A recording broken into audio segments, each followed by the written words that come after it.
Let's start on the Middle East. Yes. Now, Zara wants you to say that the UK should stop selling arms to Israel. Will you?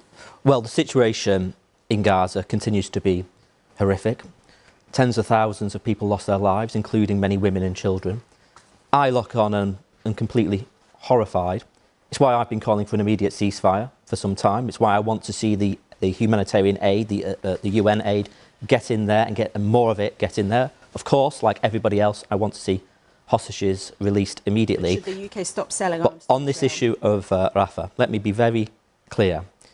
A full-scale offensive into Rafah will be a catastrophe beyond description. There's 1.5 million people there. There's 600,000 children there.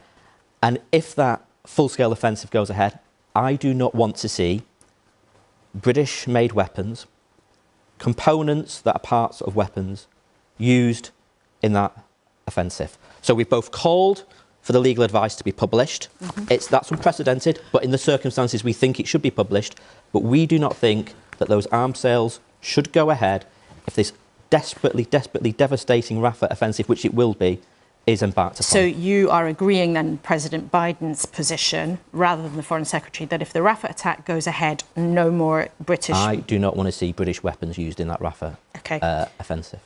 What would you say to the government, who actually says, look, we've got to stick to the way that we do this, we have a strict process? You might have heard David Cameron saying, look, our British lawyers are already pointing at what the Israeli forces are doing on the ground, and as of right now, it can go ahead.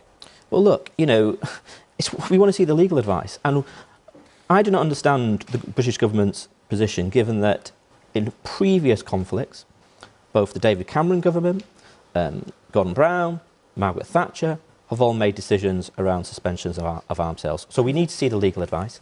But yes, look, if that Rafah offensive is going to be catastrophic, we've been warning that it would be catastrophic for some time. Indeed, when we brought a motion to Parliament calling for a ceasefire, our motion also opposed a Rafah offensive. Parliament endorsed that motion. We all voted for it by acclamation. That's when we shout yes or aye in favour of it.